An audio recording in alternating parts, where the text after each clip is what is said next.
కొండపైకి ఈ సియోన్ కొండపల్లి జేనికేపల్లిలో ఉన్న సియోన్ కొండపైకి రావడానికి చాలా కష్టమవుతుంది. ఈ ఎంఆర్ఓ అధికారులు పోలీసు వాళ్ళు వచ్చి ఈ గుంతను ఇది ప్రభుత్వ స్థలము, ఇక్కడ మందిరాలకు వెళ్ళకూడదు అని చెప్పి 1వ నెల 19వ తారీఖు నాడు ఈ కొండకు కాలువలు తీసి ఇగో ఇట్టి బోర్డు పాతడం జరిగింది. ఏమన్నంటే మేము బోర్డు వాతనీకి వచ్చినాం కానీ కాలువ తీయనీకి లేదు అని చెప్పి ఎంఆర్ఓ ఆఫీస్ నుంచి సమాచార హక్కు చట్టం కింద అడిగితే చెప్తున్నారు మేము కాలువ తీయలేదు అని. కానీ ఈ బోర్డు వాతిండ్రు, మళ్ళీ కాలువ ఎవరు తీసిర్రు?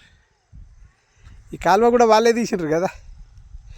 ఒక 3 సంవత్సరాలు మేము ఈ యొక్క కొండకు ప్రార్థన చేయడానికి కార్లలో వచ్చేటోళ్ళం పోయేటోళ్ళం. కేవలం ఓటు వేయలేదు అన్న కారణంతో మా యొక్క సర్పంచ్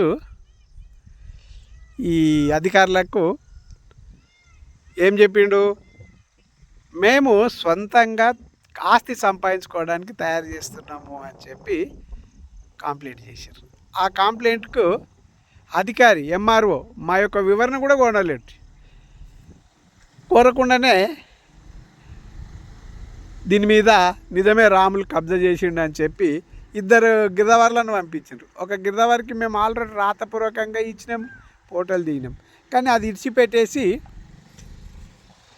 ఇంకో గిరిజవర్ని పంపించి అతడు మతాల కంటే ఇక ఆర్ఎస్ఎస్ మనిషి మళ్ళీ ఏందో కానీ ఆయన మాత్రం మాకు న్యాయం చేయలేడు. మేము ఆయనతో మాట్లాడుకుంటూ చాలా ఇగో ఇదంతా మేము జేసీబీలతోటి ఇక్కడ నుంచి మట్టి తీసి మనుషులు కూడా వెళ్ళని జాగాకు దారి చేసినాం.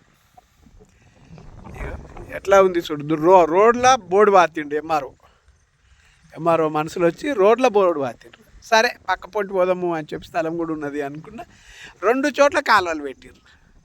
ఇది దేవునికే మహిమ, దేవుని చిత్తం అయితే దీన్ని తీయాలని మా యొక్క విన్నపం చేస్తున్నాం.